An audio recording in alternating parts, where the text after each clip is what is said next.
once lived in a town of Persia 2 brothers, one named Kasim and the other Ali Baba. Their father divided a small inheritance equally between them. Kasim married a very rich wife and became a wealthy merchant.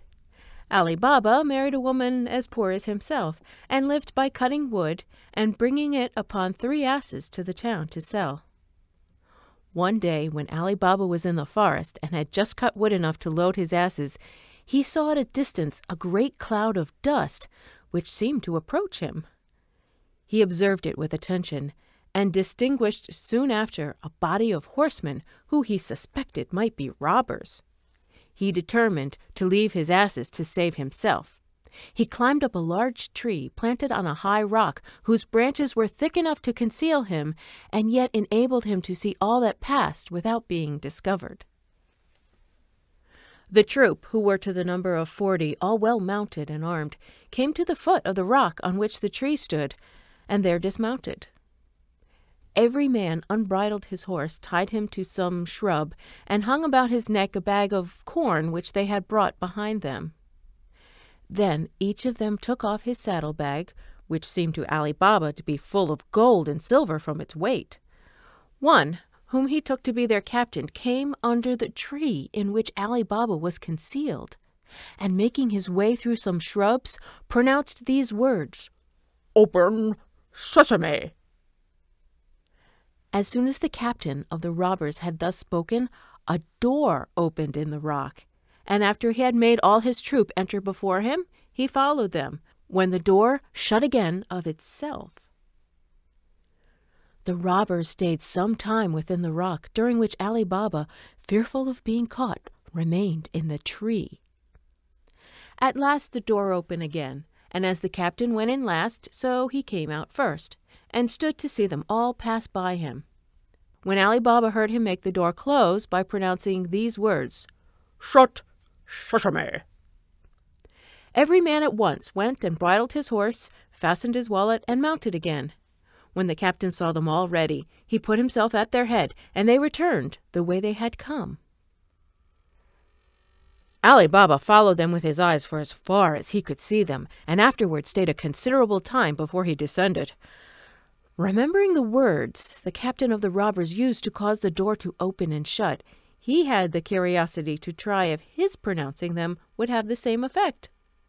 Accordingly, he went among the shrubs, and perceiving the door concealed behind them, stood before it and said, "Open, Sesame!" The door instantly flew wide open. Ali Baba, who expected a dark, dismal cavern, was surprised to see a well-lighted and spacious chamber, which received light from an opening at the top of the rock, and in which were all sorts of provisions, rich bales of silk, stuff, brocade, and valuable carpeting piled upon one another, gold and silver ingots in great heaps, and money in bags. The sight of all these riches made him suppose that this cave must have been occupied for ages by robbers who had succeeded one another. Ali Baba went boldly into the cave and collected as much of the gold coin, which was in bags, as he thought his 3 asses could carry. When he had loaded them with the bags, he laid wood over them in such a manner that they could not be seen. When he had passed in and out as often as he wished, he stood before the door, and pronouncing the words, "Shut, Sesame!" the door closed of itself. He then made the best of his way to town. When Ali Baba got home, he drove his asses into a little yard, shut the gates very carefully, threw off the wood that covered the panniers, carried the bags into his house, and ranged them in order before his wife. He then emptied the bags, which raised such a great heap of gold as dazzled his wife's eyes, and then he told her the whole adventure from beginning to end, and above all recommended her to keep it a secret. The wife rejoiced greatly in their good fortune, and would count all the gold piece by piece. "Wife," replied Ali Baba, "you do not know what you undertake when you pretend to count the money. You will never have done. I will dig a hole and bury it. There is no time to be lost." "You are in the right, husband," replied she, "but let us know as nigh as possible how much we have. I will borrow a small measure and measure it, while you dig the hole." Away the wife ran to her brother-in-law Cassim, who lived just by, and addressing herself to his wife, desired her to lend her a measure for a little while. Her sister-in-law asked her whether she would have a great or small one. The other asked for a small one. She bade her stay a little, and she would readily fetch one.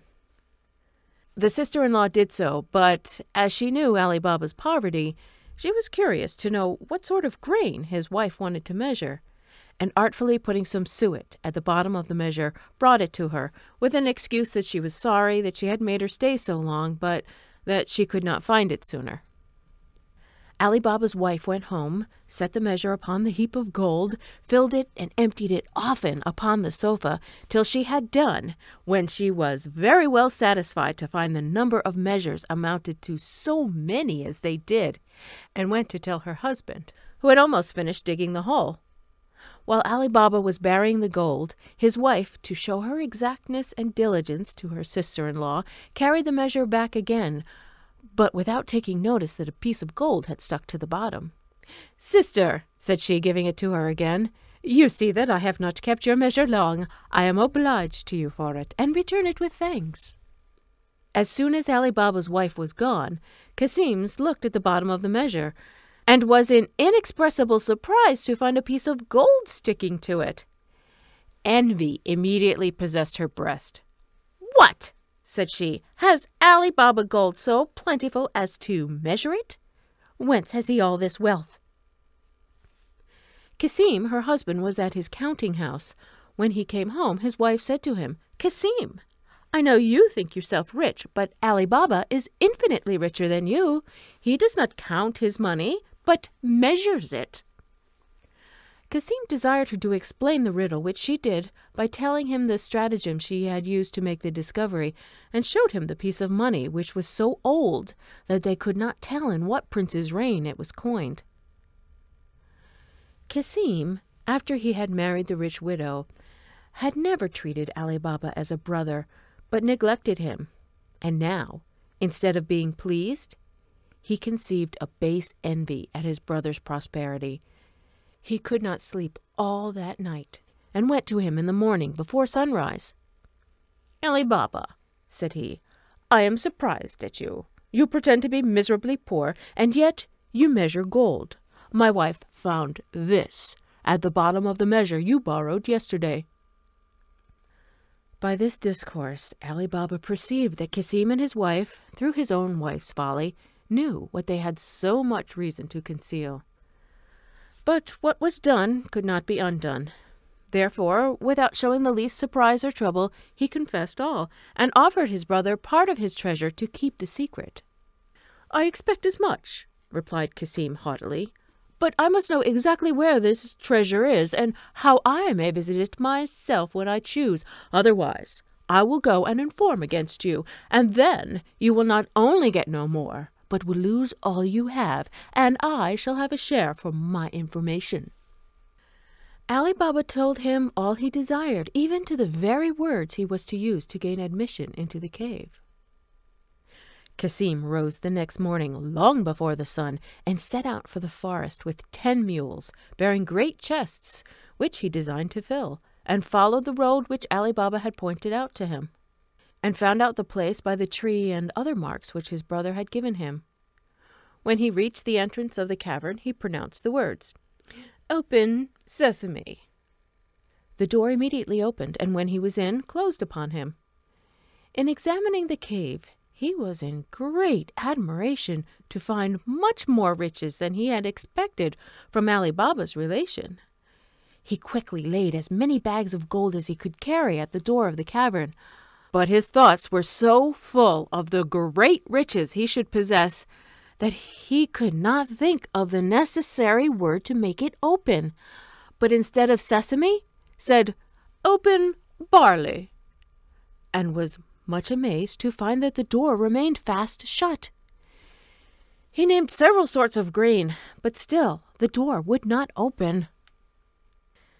Cassim had never expected such an incident, and was so alarmed at the danger he was in that the more he endeavored to remember the word sesame, the more his memory was confounded, and he had as much forgotten it as if he had never heard it mentioned. He threw down the bags he had loaded himself with, and walked distractedly up and down the cave, without having the least regard to the riches that were around him. About noon the robbers visited their cave. At some distance they saw Cassim's mules straggling about the rock, with great chests on their backs. Alarmed at this, they galloped full speed to the cave. They drove away the mules, which strayed through the forest so far that they were soon out of sight, and went directly, with their naked sabres in their hands, to the door, which, on their captain pronouncing the proper words, immediately opened. Cassim, who heard the noise of the horses' feet, at once guessed the arrival of the robbers, and resolved to make one effort for his life. He rushed to the door, and no sooner saw the door open than he ran out and threw the leader down, but could not escape the other robbers, who, with their scimitars, soon deprived him of life. The first care of the robbers after this was to examine the cave. They found all the bags which Cassim had brought to the door to be ready to load his mules, and carried them again to their places. But they did not miss what Ali Baba had taken away before. Then, holding a council and deliberating upon this occurrence, they guessed that Cassim, when he was in, could not get out again, but could not imagine how he had learned the secret words by which alone he could enter.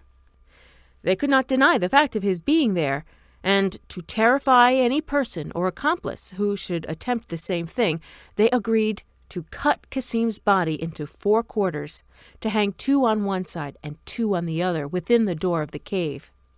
They had no sooner taken this resolution than they put it in execution, and when they had nothing more to detain them, left the place of their hoards well closed. They mounted their horses, went to beat the roads again, and to attack the caravans they might meet. In the meantime, Cassim's wife was very uneasy when night came, and her husband was not returned. She ran to Ali Baba in great alarm, and said, "I believe, brother-in-law, that you know Cassim is gone to the forest, and upon what account. It is now night, and he has not returned. I am afraid some misfortune has happened to him." Ali Baba told her she need not frighten herself, for that certainly Cassim would not think it proper to come into the town till the night should be pretty far advanced. Cassim's wife, considering how much it concerned her husband to keep the business secret, was the more easily persuaded to believe her brother-in-law. She went home again and waited patiently till midnight. Then her fear redoubled, and her grief was the more sensible because she was forced to keep it to herself. She repented of her foolish curiosity and cursed her desire of prying into the affairs of her brother and sister-in-law. She spent all the night in weeping, and as soon as it was day went to them, telling them by her tears the cause of her coming. Ali Baba did not wait for his sister-in-law to desire him to go to see what was become of Cassim, but departed immediately with his 3 asses, begging of her first to moderate her affliction. He went to the forest, and when he came near the rock, having seen neither his brother nor the mules in his way, was seriously alarmed at finding some blood spilt near the door, which he took for an ill omen. But when he had pronounced the word and the door had opened, he was struck with horror at the dismal sight of his brother's body. He was not long in determining how he should pay the last dues to his brother, but without adverting to the little fraternal affection he had shown for him, went into the cave to find something to enshroud his remains, and having loaded one of his asses with them, covered them over with wood. The other 2 asses he loaded with bags of gold, covering them with wood also as before, and then bidding the door shut, came away, but was so cautious as to stop some time at the end of the forest, that he might not go into town before night. When he came home, he drove the 2 asses loaded with gold into his little yard, and left the care of unloading them to his wife, while he led the other to his sister-in-law's house. Ali Baba knocked at the door, which was opened by Morgiana, a clever, intelligent slave who was fruitful in inventions to meet the most difficult circumstances. When he came into the court, he unloaded the ass, and taking Morgiana aside, said to her, "You must observe an inviolable secrecy. Your master's body is contained in these 2 panniers. We must bury him as if he had died a natural death. Go now, and tell your mistress. I leave the matter to your wit and skilful devices." Ali Baba helped to place the body in Cassim's house, again recommended to Morgiana to act her part well, and then returned with his ass. Morgiana went out early the next morning to a druggist and asked for a sort of lozenge which was considered efficacious in the most dangerous disorders. The apothecary inquired who was ill. She replied with a sigh, her good master Cassim himself, and that he could neither eat nor speak. In the evening, Morgiana went to the same druggist again, and with tears in her eyes asked for an essence which they used to give to sick people only when at the last extremity. "Alas," said she, taking it from the apothecary, "I am afraid this remedy will have no better effect than the lozenges, and that I shall lose my good master." On the other hand, as Ali Baba and his wife were often seen to go between Cassim's and their own house all that day, and to see melancholy, nobody was surprised in the evening to hear the lamentable shrieks and cries of Cassim's wife and Morgiana, who gave out everywhere that her master was dead. The next morning at daybreak, Morgiana went to an old cobbler whom she knew to be always early at his stall, and bidding him good morrow, put a piece of gold into his hand, saying, "Baba Mustapha, you must bring with you your sewing tackle and come with me, but I must tell you, I shall blindfold you when you come to such a place." Baba Mustapha seemed to hesitate a little at these words. Oh, replied he, "you would have me do something against my conscience or against my honor?" "Oh, God forbid," said Morgiana, putting another piece of gold into his hand, "that I should ask anything that is contrary to your honor. Only come along with me and fear nothing."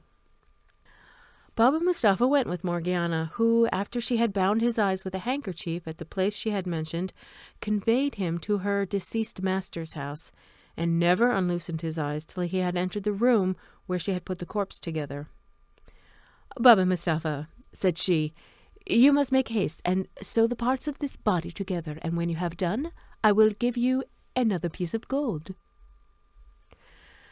After Baba Mustapha had finished his task, she blindfolded him again, gave him the 3rd piece of gold as she promised, and recommending secrecy to him, carried him back to the place where she first bound his eyes, pulled off the bandage, and let him go home. But watched him that he returned toward his stall till he was quite out of sight, for fear he should have the curiosity to return and dodge her. She then went home. Morgiana, on her return, warmed some water to wash the body, and at the same time Ali Baba perfumed it with incense, and wrapped it in the burying cloths with the accustomed ceremonies. Not long after, the proper officer bought the bier, and when the attendants of the mosque, whose business it was to wash the dead, offered to perform their duty, she told them that it was done already. Shortly after this, the imam and the other ministers of the mosque arrived. 4 neighbors carried the corpse to the burying ground, following the imam, who recited some prayers. Ali Baba came after with some neighbors, who often relieved the others in carrying the bier to the burying ground. Morgiana, a slave to the deceased, followed in the procession, weeping, beating her breast, and tearing her hair. Cassim's wife stayed home mourning, uttering lamentable cries with the women of the neighborhood who came, according to custom, during the funeral, and joining their lamentations with hers, filled the quarter far and near with sounds of sorrow. In this manner, Cassim's melancholy death was concealed and hushed up between Ali Baba, his widow, and Morgiana, his slave, with so much contrivance that nobody in the city had the least knowledge or suspicion of the cause of it. 3 or 4 days after the funeral, Ali Baba removed his few goods openly to his sister-in-law's house, in which it was agreed that he should in future live. But the money he had taken from the robbers he conveyed thither by night. As for Cassim's warehouse, he entrusted it entirely to the management of his eldest son. While these things were being done, The 40 robbers again visited their retreat in the forest. Great then was their surprise to find Cassim's body taken away with some of their bags of gold.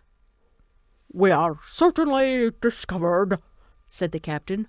"The removal of the body and the loss of some of our money plainly shows that the man we killed had an accomplice, and for our own lives' sake we must try and find him. What say you, my lads?" All the robbers unanimously approved of the captain's proposal. "Well," said the captain, "one of you, the boldest and most skilful among you, must go into the town, disguised as a traveller and a stranger, to try if he can hear any talk of the man whom we have killed, and endeavour to find out who he was and where he lived. This is a matter of the first importance, and for fear of any treachery, I propose that whoever undertakes this business without success, even though the failure arises only from an error of judgment, shall suffer death." Without waiting for the sentiments of his companions, one of the robbers started up and said, "I submit to this condition, and think it an honour to expose my life to serve the troop." After this robber had received great commendations from the captain and his comrades, he disguised himself so that nobody would take him for what he was, and taking his leave of the troop that night, went into the town just at daybreak, and walked up and down, till accidentally he came to Baba Mustapha's stall, which was always open before any of the shops. Baba Mustapha was seated with an awl in his hand, just going to work. The robber saluted him, bidding him good morrow, and, perceiving that he was old, said, "Honest man, you begin to work very early. Is it possible that one of your age can see so well? I question, even if it were somewhat lighter, whether you could see to stitch." "You do not know me," replied Baba Mustapha, "for, old as I am, I have extraordinary good eyes, and you will not doubt it when I tell you that I sewed the body of a dead man together in a place where I had not so much light as I have now." "A dead body?" exclaimed the robber with affected amazement. Yes, yes," answered Baba Mustapha. "I see you want to have me speak out, but you shall know no more." The robber felt sure that he had discovered what he sought. He pulled out a piece of gold, and putting it into Baba Mustapha's hand, said to him, "I do not want to learn your secret, though I can assure you you might safely trust me with it. The only thing I desire of you is to show me the house where you stitched up the dead body." "If I were disposed to do you that favour," replied Baba Mustapha, "I assure you I cannot.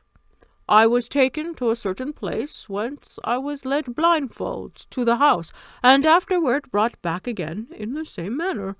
You see, therefore, the impossibility of my doing what you desire." "Well," replied the robber, "you may, however, remember a little of the way that you were led blindfold. Come, let me blind your eyes at the same place. We will walk together. Perhaps you may recognize some part. And as everybody ought to be paid for their trouble, there's another piece of gold for you. Gratify me in what I ask you." So saying, he put another piece of gold into his hand. The 2 pieces of gold were great temptations to Baba Mustapha.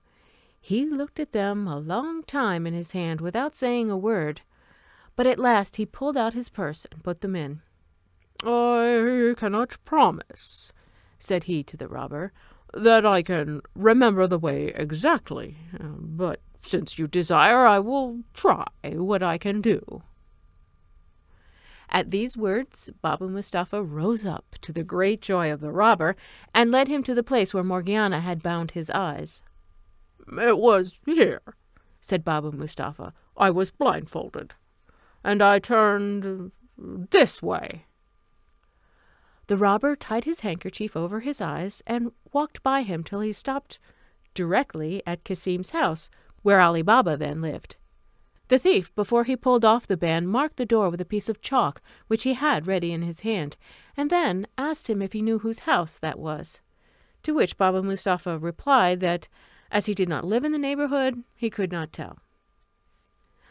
The robber, finding he could discover no more from Baba Mustapha, thanked him for the trouble he had taken and left him to go back to his stall, while he returned to the forest, persuaded that he should be very well received. A little after the robber and Baba Mustapha had parted, Morgiana went out of Ali Baba's house upon some errand, and upon her return, seeing the mark the robber had made, stopped to observe it. "What can be the meaning of this mark?" she said to herself. "Somebody intends my master no good. However, with whatever intention it was done, it is advisable to guard against the worst." Accordingly, she fetched a piece of chalk and marked 2 or 3 doors on each side in the same manner, without saying a word to her master or mistress.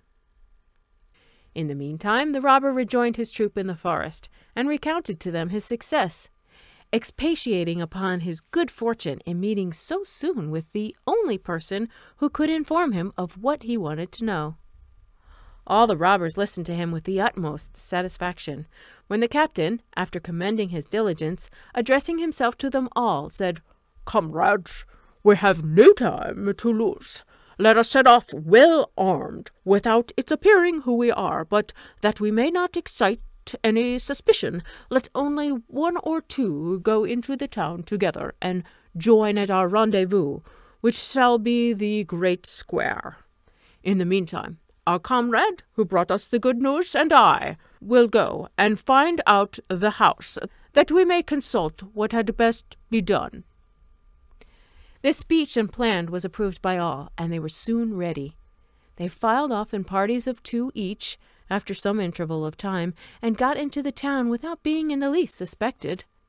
The captain, and he who had visited the town in the morning as spy, came in the last. He led the captain into the street where he had marked Ali Baba's residence, and when they came to the first of the houses which Morgiana had marked, he pointed it out. But the captain observed that the next door was chalked in the same manner and in the same place, and showing it to his guide, asked him which house it was, that or the first. The guide was so confounded that he knew not what answer to make, but still more puzzled when he and the captain saw 5 or 6 houses similarly marked. He assured the captain with an oath that he had marked but one, and could not tell who had chalked the rest, so that he could not distinguish the house which the cobbler had stopped at. The captain, finding that their design had proved abortive, went directly to the place of meeting, and told his troop that they had lost their labour and must return to their cave. He himself set the example, and they all returned as they had come.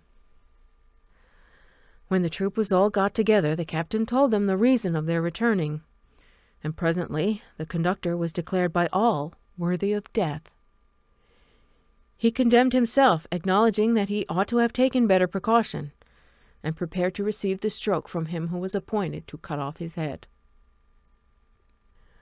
But as the safety of the troop required the discovery of the second intruder into the cave, another of the gang, who promised himself he should succeed better, presented himself, and his offer being accepted, he went and corrupted Baba Mustapha as the other had done, and being shown the house, marked it in a place more remote from sight with red chalk.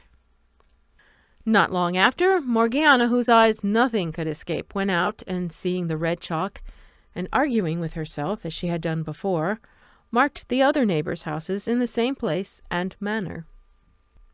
The robber, at his return to his company, valued himself much on the precaution he had taken, which he looked upon as an infallible way of distinguishing Ali Baba's house from the others, and the captain and all of them thought it must succeed.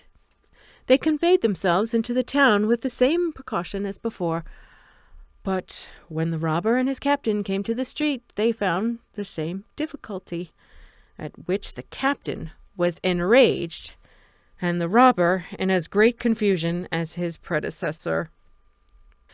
Thus the captain and his troop were forced to retire a second time, and much more dissatisfied, while the robber, who had been the author of the mistake, underwent the same punishment, to which he willingly submitted. The captain, having lost 2 brave fellows of his troop, was afraid of diminishing it too much by pursuing this plan to get information of the residence of their plunderer. He found by their example that their heads were not so good as their hands on such occasions, and therefore resolved to take upon himself the important commission. Accordingly, he went and addressed himself to Baba Mustapha, who did him the same service he had done to the other robbers. He did not set any particular mark on the house, but examined and observed it so carefully by passing often by it that it was impossible for him to mistake it. The captain, well satisfied with his attempt and informed of what he wanted to know, returned to the forest, and when he came into the cave where the troop waited for him, said, "Now, comrades, nothing can prevent our full revenge, as I am certain of the house, and in my way hither I have thought how to put it into execution. But if anyone can form a better expedient, let him communicate it." He then told them his contrivance, and as they approved of it, ordered them to go into the villages about and buy 19 mules with 38 large leather jars, one full of oil and the others empty. In 2 or 3 days' time the robbers had purchased the mules and jars, and as the mouths of the jars were rather too narrow for his purpose, the captain caused them to be widened, and after having put one of his men into each, with the weapons which he thought fit, leaving open the seam which had been undone to leave them room to breathe, he rubbed the jars on the outside with oil from the full vessel. Things being thus prepared, when the 19 mules were loaded with 37 robbers and jars, and the jar of oil, the captain, as their driver, set out with them, and reached the town by the dusk of the evening, as he had intended. He led them through the streets till he came to Ali Baba's, at whose door he designed to have knocked, but was prevented by his sitting there after supper to take a little fresh air. He stopped his mules, addressed himself to him, and said, "I have brought some oil a great way to sell at tomorrow's market, and it is now so late that I do not know where to lodge. If I should not be troublesome to you, do me the favour to let me pass the night with you, and I shall be very much obliged by your hospitality." Though Ali Baba had seen the captain of the robbers in the forest, and had heard him speak, it was impossible to know him in the disguise of an oil merchant. He told him he should be welcome, and immediately opened his gates for the mules to go into the yard. At the same time he called to a slave and ordered him, when the mules were unloaded, to put them into the stable and to feed them, and then went to Morgiana to bid her get a good supper for his guest. After they had finished supper, Ali Baba, charging Morgiana afresh to take care of his guest, said to her, "Tomorrow morning I design to go to the bath before day. Take care my bathing linen be ready. Give them to Abdallah," which was the slave's name, "and make me some good broth against my return." After this he went to bed. In the meantime, the captain of the robbers went into the yard and took off the lid of each jar and gave his people orders what to do. Beginning at the first jar and so on to the last, he said to each man, "As soon as I throw some stones out of the chamber window where I lie, do not fail to come out, and I will immediately join you." After this he returned into the house, when Morgiana, taking up a light, conducted him to his chamber, where she left him, and he, to avoid any suspicion, put the light out soon after, and laid himself down in his clothes, that he might be the more ready to rise. Morgiana, remembering Ali Baba's orders, got his bathing linen ready, and ordered Abdallah to set on the pot for the broth. But while she was preparing it, the lamp went out, and there was no more oil in the house, nor any candles. What to do she did not know, for the broth must be made. Abdallah, seeing her very uneasy, said, "Do not fret and tease yourself, but go into the yard and take some oil out of one of the jars." Morgiana thanked Abdallah for his advice, took the oil pot, and went into the yard, when, as she came nigh the first jar, the robber within said softly, "Is it time?" Though naturally much surprised at finding a man in the jar instead of the oil she wanted, she immediately felt the importance of keeping silence, as Ali Baba, his family, and herself were in great danger, and collecting herself, without showing the least emotion, she answered, Not yet, but presently. She went quietly in this manner to all the jars, giving the same answer till she came to the jar of oil. By this means Morgiana found that her master Ali Baba had admitted 38 robbers into his house, and that this pretended oil merchant was their captain. She made what haste she could to fill her oil pot, and returned to her kitchen, where, as soon as she had lighted her lamp, she took a great kettle, and went again to the oil jar, filled the kettle, set it on a large wood fire, and as soon as it boiled, went and poured enough into every jar to stifle and destroy the robber within. When this action, worthy of the courage of Morgiana, was executed without any noise, as she had projected, she returned into the kitchen with an empty kettle, and having put out the great fire she had made to boil the oil, and leaving just enough to make the broth, put out the lamp also, and remained silent, resolving not to go to rest till she had observed what might follow through a window of the kitchen, which opened into the yard. She had not waited long before the captain of the robbers got up, opened the window, and finding no light, and hearing no noise, or any one stirring in the house, gave the appointed signal by throwing little stones, several of which hit the jars, as he doubted not by the sound they gave. He then listened, but not hearing or perceiving anything whereby he could judge that his companions stirred, he began to grow very uneasy, threw stones again a second and also a third time, and could not comprehend the reason that none of them should answer his signal.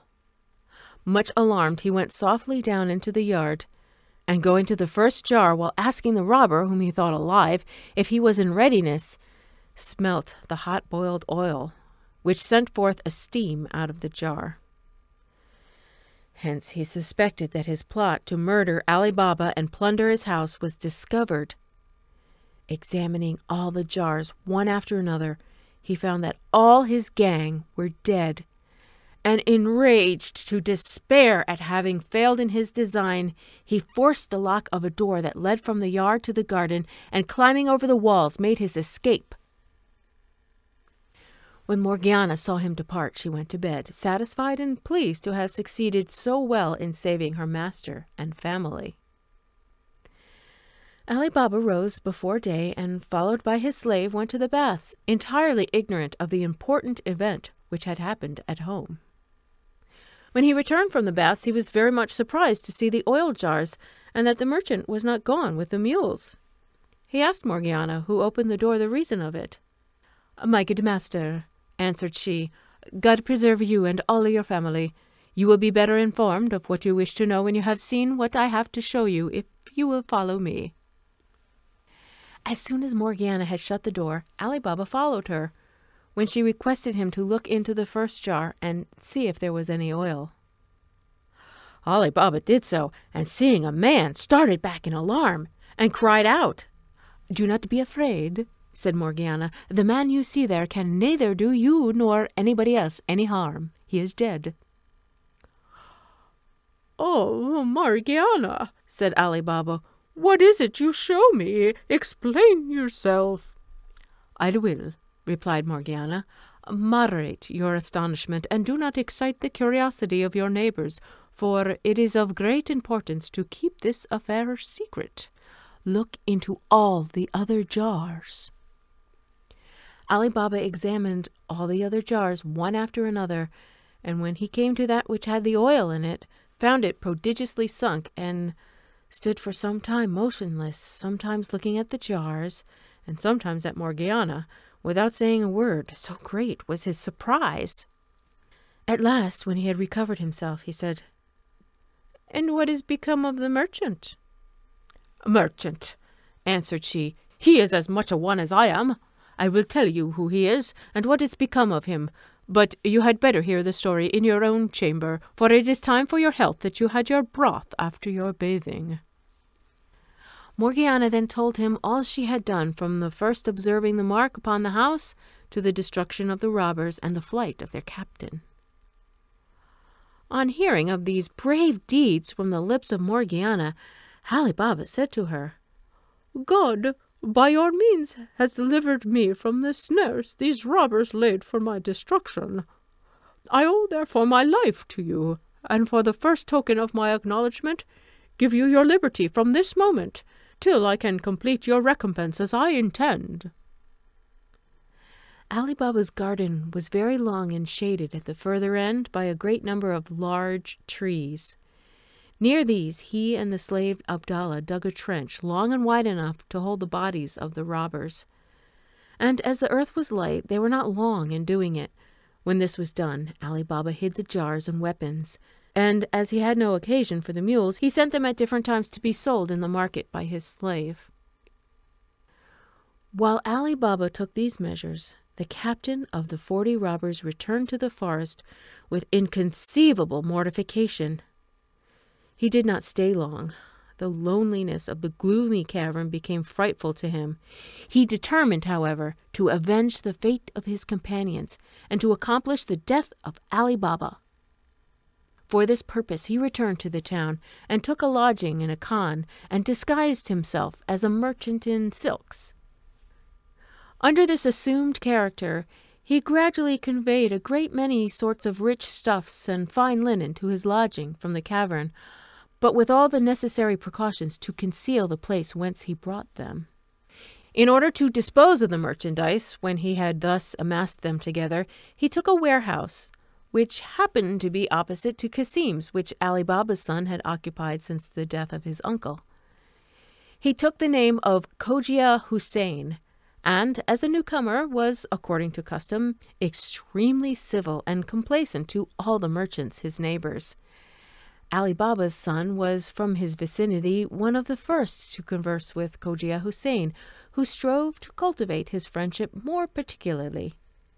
2 or 3 days after he was settled, Ali Baba came to see his son, and the captain of the robbers recognized him at once, and soon learned from his son who he was. After this he increased his assiduities, caressed him in the most engaging manner, made him some small presents, and often asked him to dine and sup with him, when he treated him very handsomely. Ali Baba's son did not choose to lie under such obligation to Cogia Hussein, but was so much straitened for want of room in his house that he could not entertain him. He therefore acquainted his father, Ali Baba, with his wish to invite him in return. Ali Baba with great pleasure took the treat upon himself.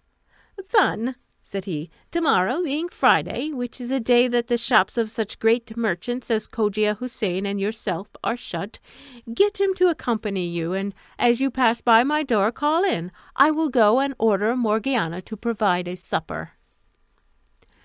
The next day Ali Baba's son and Cogia Hussein met by appointment, took their walk, and as they returned, Ali Baba's son led Cogia Hussein through the street where his father lived, and when they came to the house, stopped and knocked at the door.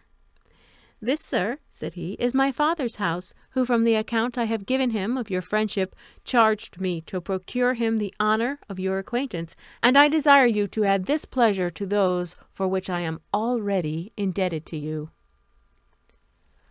Though it was the sole aim of Cogia Hussein to introduce himself into Ali Baba's house, that he might kill him, without hazarding his own life or making any noise, yet he excused himself, and offered to take his leave.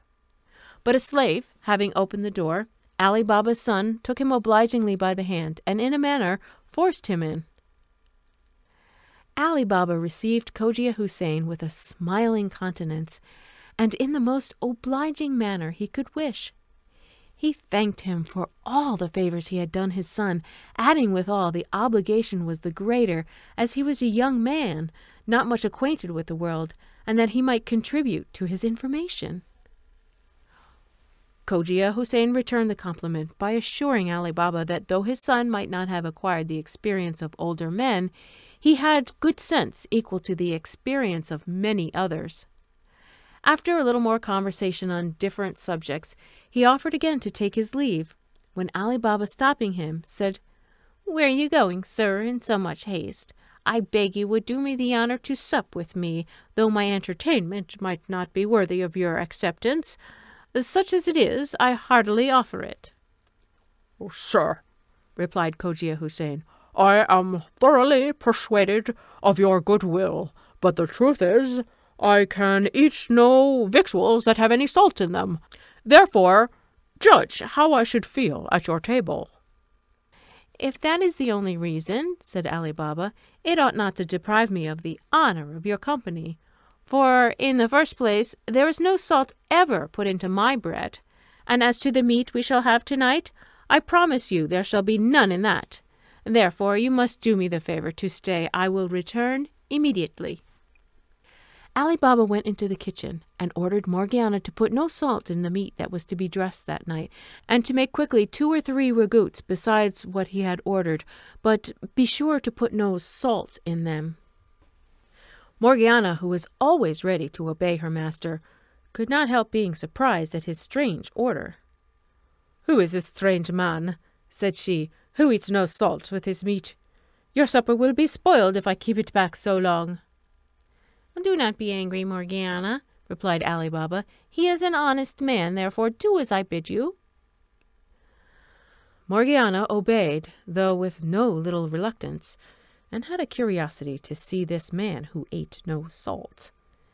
To this end, when she had finished what she had to do in the kitchen, she helped Abdallah to carry up the dishes, and looking at Cogia Houssain, knew him at first sight, notwithstanding his disguise, to be the captain of the robbers, and examining him very carefully, perceived that he had a dagger under his garment.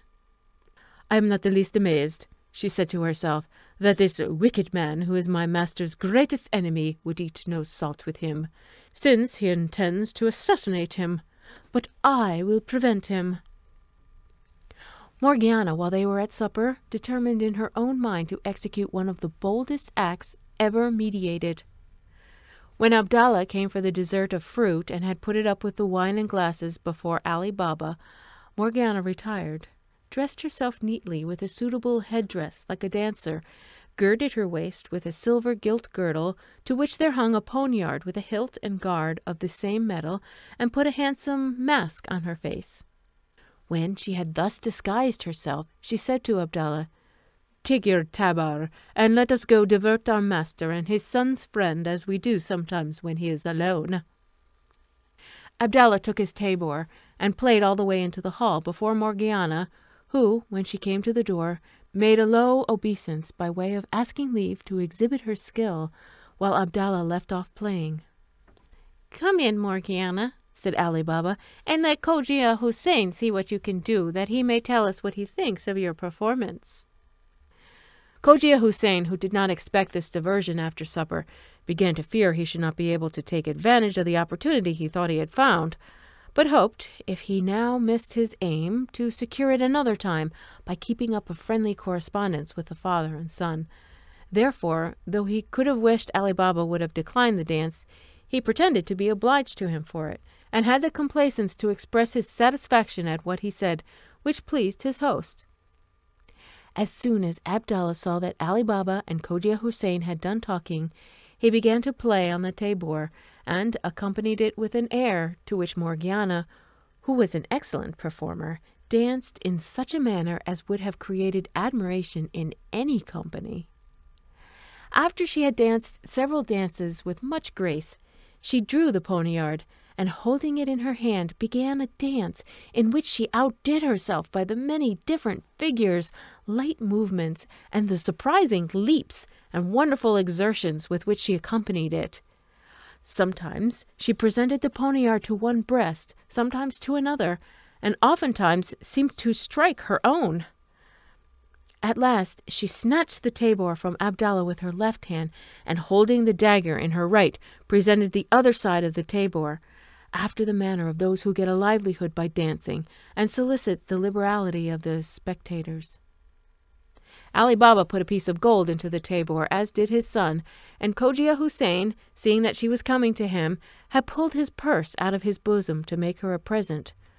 But while he was putting his hand into it, Morgiana, with a courage and resolution worthy of herself, plunged the poniard into his heart. Ali Baba and his son, shocked at this action, cried out aloud, unhappy woman!" exclaimed Ali Baba. "What have you done to ruin me and my family?" "It was to preserve, not ruin you," answered Morgiana. "For see here," continued she, opening the pretended Cogia Houssain's garment, and showing the dagger, "what an enemy you had entertained! Look well at him, and you will find him to be both the fictitious oil merchant and the captain of the gang of 40 robbers. Remember, too, that he would eat no salt with you, and what would you have more to persuade you of his wicked design? Before I saw him, I suspected him as soon as you told me you had such a guest. I knew him, and you now find that my suspicion was not groundless." Ali Baba, who immediately felt the new obligation he had to Morgiana for saving his life a second time, embraced her. "Morgiana," said he, "I gave you your liberty, and then promised you that my gratitude should not stop there, but that I would soon give you higher proofs of its sincerity, which I now do by making you my daughter-in-law." Then, addressing himself to his son, he said, "I believe you, son, to be so dutiful a child that you will not refuse Morgiana for your wife. You see that Cogia Houssain sought your friendship with a treacherous design to take away my life, and if he had succeeded, there is no doubt but he would have sacrificed you also to his revenge. Consider that by marrying Morgiana, you marry the preserver of my family and your own." The son, far from showing any dislike, readily consented to the marriage, not only because he would not disobey his father, but also because it was agreeable to his inclination. After this, they thought of burying the captain of the robbers with his comrades, and did it so privately that nobody discovered their bones till many years after, when no one had any concern in the publication of this remarkable history. A few days afterward, Ali Baba celebrated the nuptials of his son and Morgiana with great solemnity, a sumptuous feast, and the usual dancing and spectacles, and had the satisfaction to see that his friends and neighbours, whom he invited, had no knowledge of the true motives of the marriage, but that those who were not unacquainted with Morgiana's good qualities commended his generosity and goodness of heart. Ali Baba did not visit the robber's cave for a whole year, as he supposed the other two, whom he could get no account of, might be alive. At the year's end, when he found they had not made any attempt to disturb him, he had the curiosity to make another journey. He mounted his horse, and when he came to the cave, he alighted, tied his horse to a tree, then approaching the entrance and pronouncing the words, "Open, Sesame," the door opened. He entered the cavern, and by the condition he found things in, judged that nobody had been there since the captain had fetched the goods for his shop. From this time he believed he was the only person in the world who had the secret of opening the cave, and that all the treasure was at his sole disposal. He put as much gold into his saddlebag as his horse could carry, and returned to town. Some years later he carried his son to the cave, and taught him the secret, which he handed down to his posterity, who, using their good fortune with moderation, lived in great honour and splendour.